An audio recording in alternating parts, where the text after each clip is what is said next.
Industri kreatif di Pulau Pinang adalah salah satu sektor ekonomi yang penting dan berpotensi untuk berkembang maju seiring dengan usaha kerajaan negeri secara berterusan menjaga dan memelihara bandaraya warisan tersebut sebagai destinasi pelancongan. Menurut Penang Institute, industri kreatif melibatkan aktiviti yang memfokuskan pada kreativiti, kemahiran dan juga bakat. Ia turut mempunyai potensi untuk menjana kekayaan pekerjaan melalui penghasilan dan pemanfaatan harta intelek. Ini termasuklah pengiklanan, muzik, filem, fotografi, seni halus, seni bina dan fashion. Dengan terpeliharanya seni bina bangunan lama berserta dianugerahi lanskap keindahan muka bumi seperti pantai dan bukit, Pulau Pinang menjadi lokasi ideal untuk penggiat industri kreatif menghasilkan karya-karya mereka.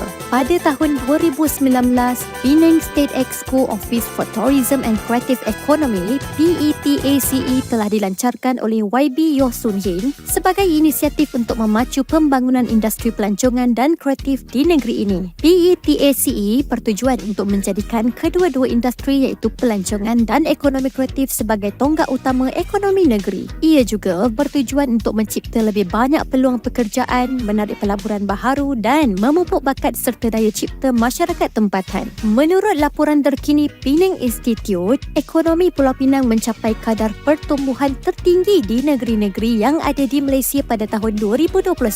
Ini dapat dilihat melalui kadar 6.8% dengan sumbangan kepada keluaran dalam negara kasar KDNK meningkat kepada 7.1% iaitu kadar yang lebih tinggi berbanding tahap pra-pandemik pada tahun 2019 iaitu 6.6%.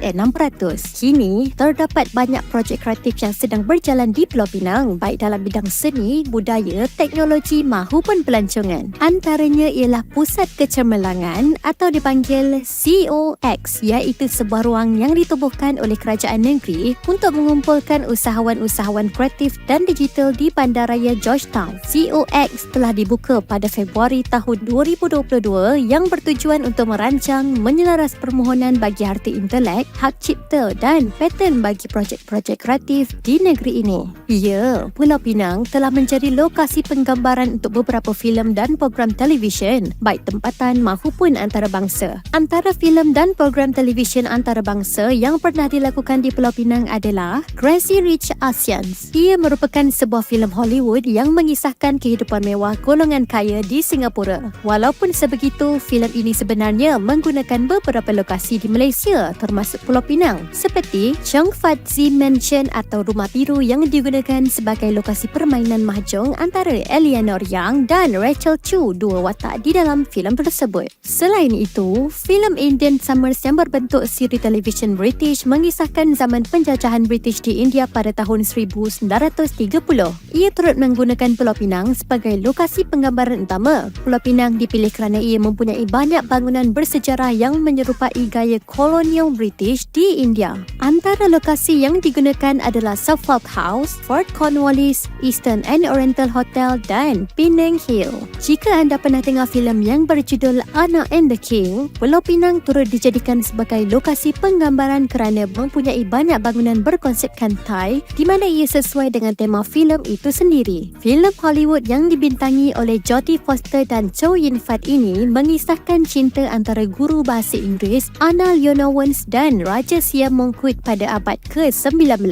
Antara lokasi yang digunakan adalah Wat Chayamangkalaram, sebuah kuil Buddha Thai yang terkenal dengan patung Buddha tidur terpanjang di dunia. Setelah melihat perkembangan di negeri ini, boleh dikatakan bahawa industri kreatif Pulau Pinang telah menjana ekonomi negeri dengan cara menyumbang kepada pertumbuhan keluaran dalam negara kasar KDNK, meningkatkan pelaburan mahupun pekerjaan serta memperkaya budaya dan seni tempatan. Dengan itu, mari bersama kita menyokong penuh usaha dalam membangunkan industri kreatif tempatan agar mampu menyumbang ke arah kestabilan ekonomi di Malaysia. Salam sejahtera, salam Malaysia Madani.